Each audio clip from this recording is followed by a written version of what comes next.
Hi guys, and welcome to a Q&A video. So I know that I did say in the last video just before Christmas that was going to be the last video of the year, but then I thought to myself I haven't done a Q&A in a really long time, or quite a long time anyway, so I thought it'd be quite a nice video to just round off the year before we do head into 2021. So this is how the Q&As usually work, or how they always work. I go onto my Instagram and I ask you guys to send in your questions, then a whole bunch of them get selected at random, and then those questions will feature on this video, if that makes sense. So if you want to get involved in the future, then be sure to follow me on Instagram. I'll put it here or somewhere here.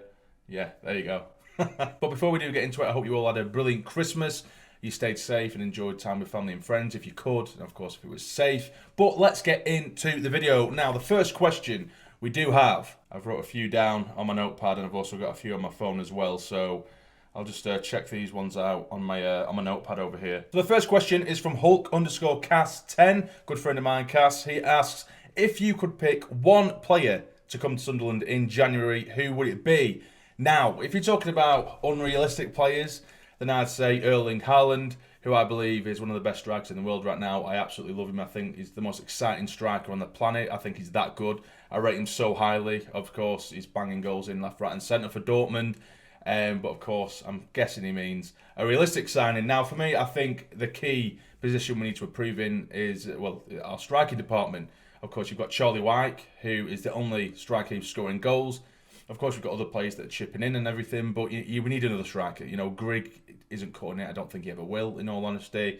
And I don't think Danny Graham is going to be banging goals in for the second half of the season. I think he'll be a decent sort of bit part player, Danny Graham, to bring down and ruffle some feathers towards the back end of a game, but I don't think he's going to be scoring another 10-15 goals for us. But anyone with a bit of pace, literally, I can't really single out an individual player, but anyone with a bit of pace to go up alongside Charlie Wyke, or maybe interchange with Charlie Wyke.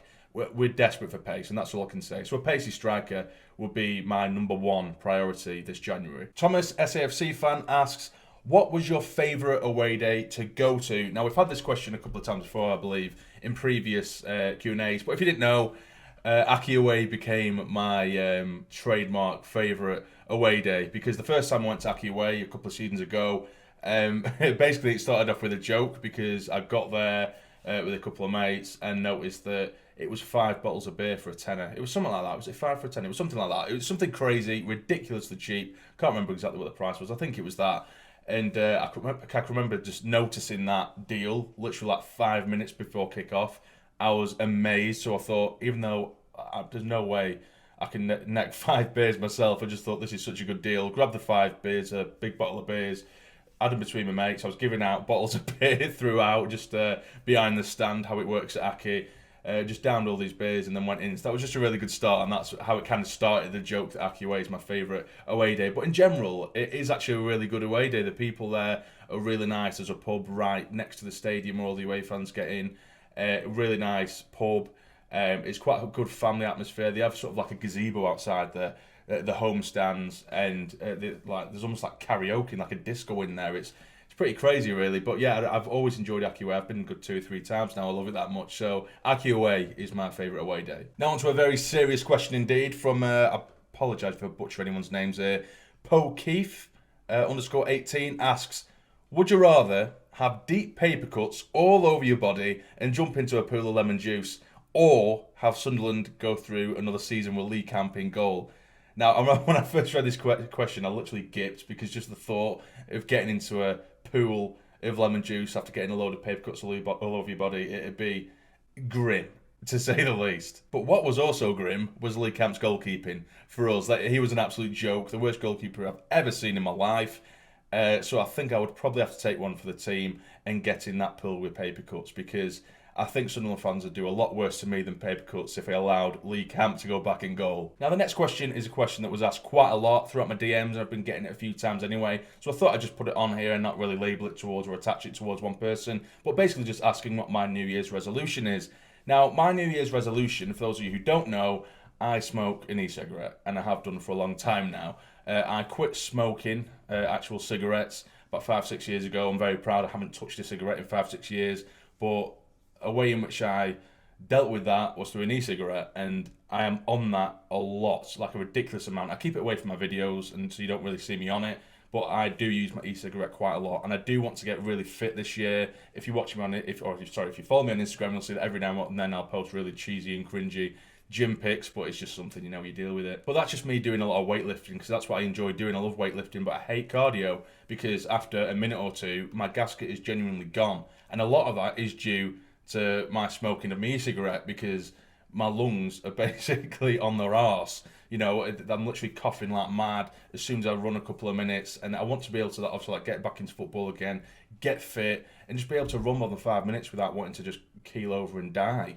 So my New Year's resolution is to quit the e-cigarette. I've said to myself that I'm literally just going to launch it in the bin or smash it up and just try and go cold turkey and see how I get on. I'll probably be incredibly stressed, but I'm going to give it a go anyway, and we'll see how it goes. I'm glad that I've actually said it on camera now, though, because it means that I kind of have to go by it, doesn't it?